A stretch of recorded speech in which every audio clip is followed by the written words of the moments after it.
We have got it's even more bad sex advice this time coming in from Aaron in Texas. Pronouns are he, him. Aaron, what you got for us? Oh, you guys messed up. You should have kept the show going. I'm about to get real serious on you. Ooh, okay. I can't wait. So I don't have as sex advice as hilarious as Brett's cousin teaching abuse of your partner. If partner abuse is a funny thing, I mean, that was so funny. But I would recommend Flint's mints. I don't rep for them or anything, but you mentioned about putting a mint in before oral. And my wife and I recently found out about a mint that's meant for dry mouth. And so it makes you produce a lot of saliva, and it freaking works. So Flint's is spelled with 2 T's. You're welcome later on when you've had experience with that and all. So it's not so far off. This is probably spearmint is probably not the best way to go about it. So duly noted. But what I wanted to say is that I grew up in that purity culture, and Kara, I'm sorry that you finally got to read about sex right before getting married. Yay! That sounds super relatable. And when I grew up in that Christian purity culture, Church of Christ, and even went off to college at a private university, and so definitely had a bubble that I lived in, a theological bubble that I lived in for a long time. Of course, I was taught that porn was wrong, and of course, I always loved it because I'm a human. And I think when I think about like what's the worst sex advice, I never got anything wacky or weird that would be funny. What I got was, and it was modeled for me in my parents' relationship. The modeling of, honestly, and this kind of ties into all of religion, is you can healthfully. Sorry, I'm gonna talk all the way around my point before I get into it. Essentially, channeling all of your sexuality healthfully into another individual is the best way to experience sex in your life. And that is some damaging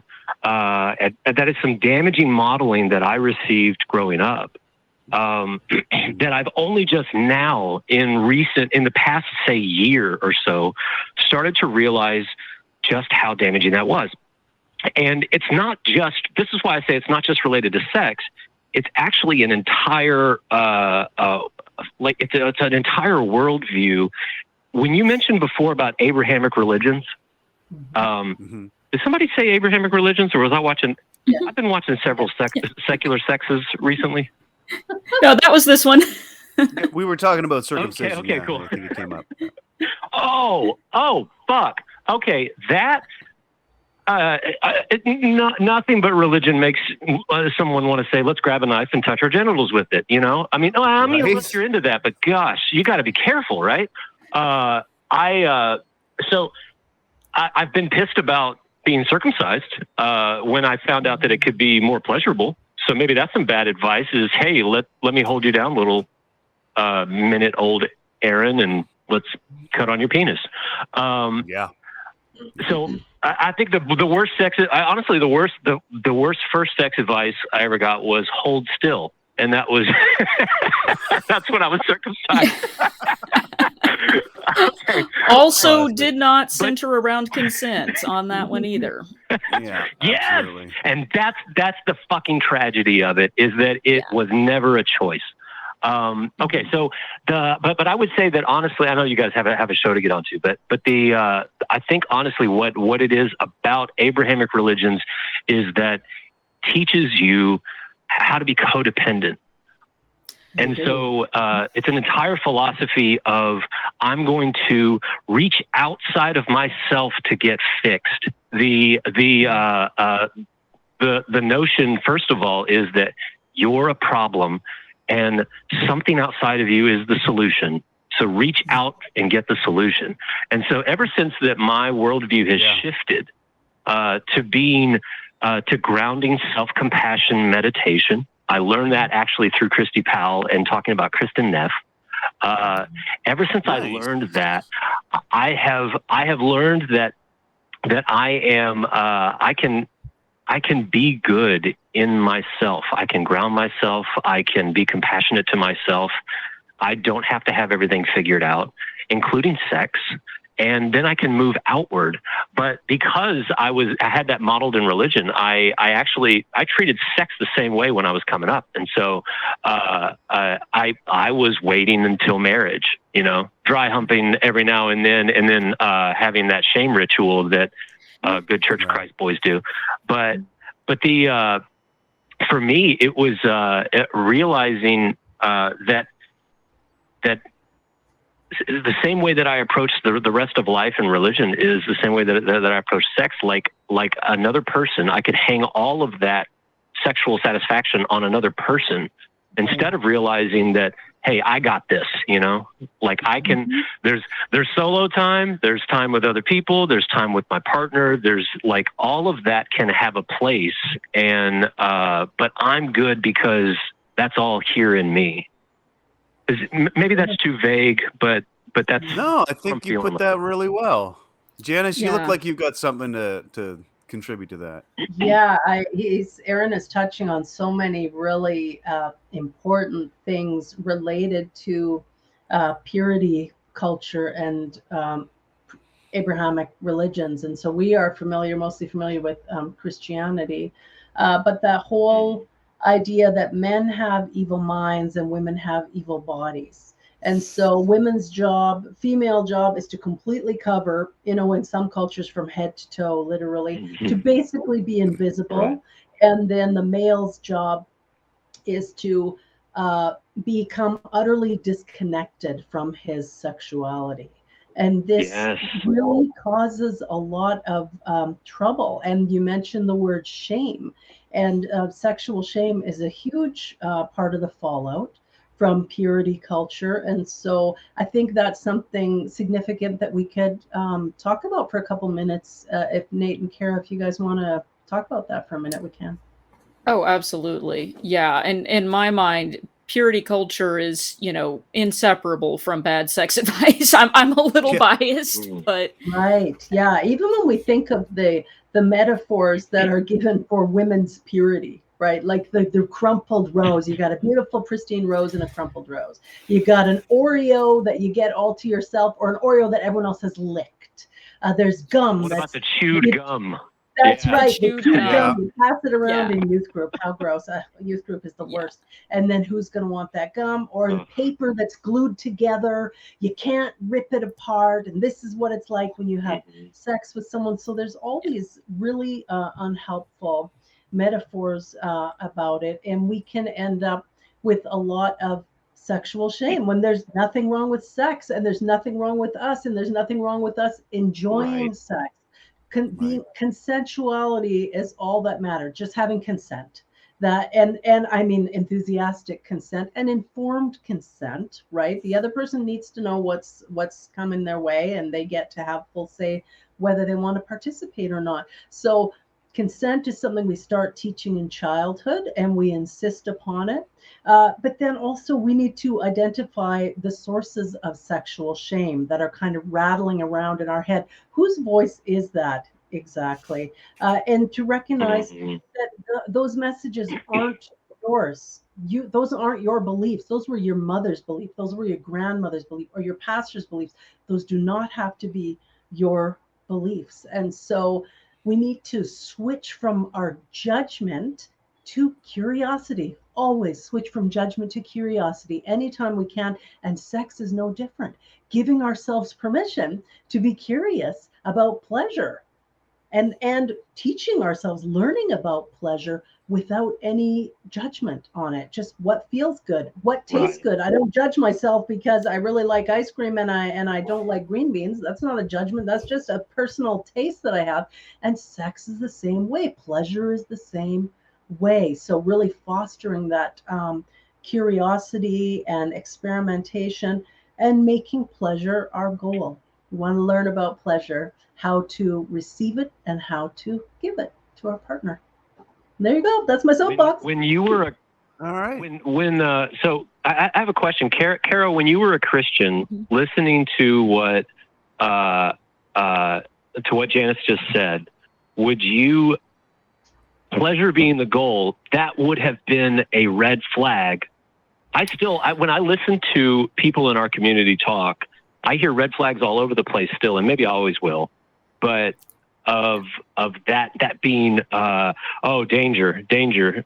That's like being selfish. This is something to watch out for. Yeah, 100%. And they would teach that explicitly, that, you know, the world will tell you that if it feels good, you should do it. But this is, of course, you know, like you said, a red flag that it's a sin. If it feels good, you're probably sinning. If it's pleasurable, you're wrong. And you need to watch out, because seeking out your own pleasure is, you know, in conflict with seeking out the Lord, whatever the hell that's supposed to mean. Or fucking taking care of yourself, right? Right. Yeah. Mm-hmm. Yeah. Christians really have a martyr fixation and a martyrdom fetish. What they need is a pleasure fetish. I think that could make a lot happier, because as my big brother brilliantly said, there's no prize for being a martyr. And there really is no prize for being a martyr. If you're miserable, fucking make a change. Take a look at what's going on, what's making you unhappy. What can you do about it? You know, speaking of that, I want to say before. I'm so sorry. I didn't mean to stop. I was just going to throw out, you know, just one related link real quick to do with. I think some people have taken that advice a little bit. One time when I was studying human sexuality and gender in grad school, we were reading this book about BDSM, and I, doing my own side research on my own, accidentally stumbled across this website about Christian BDSM, which was basically, yes, that is a real thing. Google it if you want to. I'm gonna. And they straight up try and like reframe it into this, well, it's this biblical thing, and you know, you're surrendering your body in a spiritual way to your partner. But of course, it can only be done as a Christian couple if it's a male dominant, female submissive situation. Otherwise, it's sinful. I thought Christian BDSM was Bible study, discipleship, and Sunday meetings. I thought that maybe it's a group thing. I don't know. Just throwing that out there. T-shirt at Lifeway. I think I bought that T-shirt at Lifeway when I was a teenager, actually. That may have meant more than they let you believe. The last thing that I wanted to mention to you guys, and I know you want to get on with the show, but if you haven't watched Big Mouth and you've been through Christian purity culture, or if you've been through our culture in America or North America at all, watching Big Mouth really helped me and my partner really heal a lot. And when you mentioned shame is a character in that show, and it was such a good form of therapy to be able to laugh at how ridiculous sex can be, like, and figuring that out when you're growing up. It also helped us do a lot of child work and really getting in touch with what it was like to be 13 and 14 and just figuring out what it's like to masturbate and all of that. Mm-hmm. And that was called Big Mouth? Oh yeah. Oh, I will warn you. It is if you're not aware of that already, it is the most shocking thing you've. Guys, if you guys love first of all, if you love the Orville, I mean, if you want to laugh your ass off, I do love the Orville. Big Mouth. I will tell you, anybody, it's nothing like that. But I will say this: anybody else who's watching this and has seen Big Mouth, you're probably thinking right now, without them realizing it, I'm sending you into an experience. It is the most disturbing thing you will ever. It's probably the most disturbing thing that you've seen on TV. If it were live action, they people would need to be arrested. But basically, hormones and emotions are anthropomorphized monsters that hover over the kids in middle school, and they hover over them and they tell them to do stuff. The first scene of the show opens with sex ed class and Maury, the hormone monster, telling Andrew, getting him all hot and bothered about the concept of fallopian tubes. So, and then what is he going to do about it?